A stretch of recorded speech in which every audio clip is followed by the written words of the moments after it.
Excel Techno School, Guruvayanakere, Venur. Admission open now. ಮತ್ತೊಂದು ಕಡೆ ರಾಜ್ಯಾದ್ಯಂತ ಸಿಎಂ ಸಿದ್ದರಾಮಯ್ಯ ಅವರ ಅಭಿಮಾನಿಗಳ ಸಂಭ್ರಮಾಚರಣೆ ಮುಂದುವರೆದಿದೆ. ಅತಿ ಹೆಚ್ಚು ಅವಧಿಗೆ ಸಿಎಂ ಆದಂತಹ ಹೆಗ್ಗಳಿಕೆಗೆ ಸಿದ್ದರಾಮಯ್ಯ ಅವರು ಪಾತ್ರರಾಗಿರುವಂತಹ ಹಿನ್ನೆಲೆಯಲ್ಲಿ ವಿಶೇಷವಾಗಿ ಮುಖ್ಯಮಂತ್ರಿಗಳನ್ನ ಅಭಿನಂದಿಸುವಂತಹ ಕೆಲಸವನ್ನ ಅಭಿಮಾನಿಗಳು ಮಾಡ್ತಿದ್ದಾರೆ. ಪಟಾಕಿ ಸಿಡಿಸಿ ಸಂಭ್ರಮಿಸುತ್ತಿದ್ದಾರೆ. ಸಿದ್ದರಾಮಯ್ಯ ಅವರ ಭಾವಚಿತ್ರಕ್ಕೆ ಹಾಲಿನ ಅಭಿಷೇಕವನ್ನ ಮಾಡಲಾಗ್ತಾ ಇದೆ. ಹಾಲು ವಿತರಿಸಿ ಅನ್ನ ಸಂತರ್ಪಣೆ ಮಾಡಿ ಸಂಭ್ರಮಾಚರಣೆಯನ್ನ ಮಾಡಲಾಗ್ತಾ ಇದೆ. ಮಂಡ್ಯ ಜಿಲ್ಲೆ ಶ್ರೀರಂಗಪಟ್ಟಣ ತಾಲೂಕಿನ ಗ್ರಾಮಗಳಲ್ಲಿ ಈ ಸಂಭ್ರಮ ಮನೆ ಮಾಡಿದೆ. ಕೇವಲ ಮಂಡ್ಯ ಮಾತ್ರ ಅಲ್ಲ, ಕಲಬುರಗಿಯಲ್ಲೂ ಕೂಡ ಮುಖ್ಯಮಂತ್ರಿಗಳ ಅಭಿಮಾನಿ ವಲಯದಿಂದ ಸಂಭ್ರಮಾಚರಣೆ ನಡೀತಾ ಇದೆ.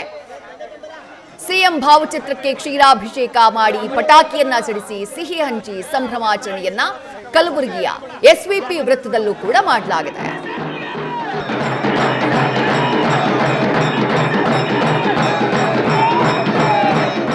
ಒಂದ್ ಕಡೆ ಮಂಡ್ಯದ ದೃಶ್ಯಗಳನ್ನ ಗಮನಿಸ್ತಾ ಇದ್ದೀರಿ, ಮತ್ತೊಂದ್ ಕಡೆ ಕಲಬುರಗಿ. ಮುಖ್ಯಮಂತ್ರಿಯಾಗಿ ದೇವರಾಜ ಅರಸು ಅವರ ದಾಖಲೆಯನ್ನ ಸರಿಗಟ್ಟುವಂತಹ ಕೆಲಸವನ್ನ ಸಿದ್ದರಾಮಯ್ಯ ಅವರು ಮಾಡಿದ್ದಾರೆ. ಈ ರಾಜ್ಯದ ಜನಪ್ರಿಯ ಮುಖ್ಯಮಂತ್ರಿ ಈ ಬಾರಿ ಮೊದಲ ಅವಧಿಯನ್ನ ಸಾರಾಸಗಟಾಗಿ ಮುಗಿಸಿದಂತಹ ಸಿದ್ದರಾಮಯ್ಯ ಅವರಿಗೆ ಎರಡನೇ ಅವಧಿ ಸ್ವಲ್ಪ ಕ್ಲಿಷ್ಟಕರ ಅಂತ ಅನ್ನಿಸ್ತು. ಸವಾಲುಗಳು ಹೆಚ್ಚಿನ ಸಂಖ್ಯೆಯಲ್ಲಿ ಎದುರಾದವು. ಅದರಲ್ಲೂ ನಾಯಕತ್ವ ತಿಕ್ಕಾಟ ಕಳೆದ ನವೆಂಬರ್ ತಿಂಗಳಿನಿಂದ ಆರಂಭ ಆಗಿದೆ. ಬ್ರೇಕ್ಫಾಸ್ಟ್ ಮೀಟಿಂಗ್ ತನಕನೂ ಹೋಯಿತು. ಹೈಕಮಾಂಡ್ ಮಧ್ಯಪ್ರವೇಶ ಆಗುತ್ತೆ ಅನ್ನುವಂಥ ಮಾತಿದೆ.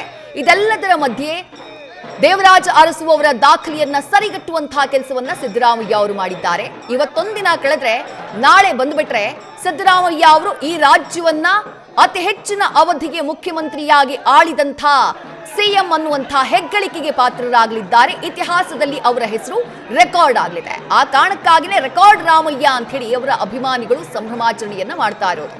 ಮಂಡ್ಯದಲ್ಲೂ ಆ ಸಂಭ್ರಮಾಚರಣೆ ಕಂಡು ಬರ್ತಾ ಇದೆ. ಕಲಬುರಗಿಯಲ್ಲೂ ಕೂಡ ಸಿದ್ದರಾಮಯ್ಯ ಅವರ ಅಭಿಮಾನಿಗಳು ತಮ್ಮದೇ ರೀತಿಯಲ್ಲಿ ಸಂಭ್ರಮಾಚರಣೆಯನ್ನ ಮಾಡಿದ್ದಾರೆ.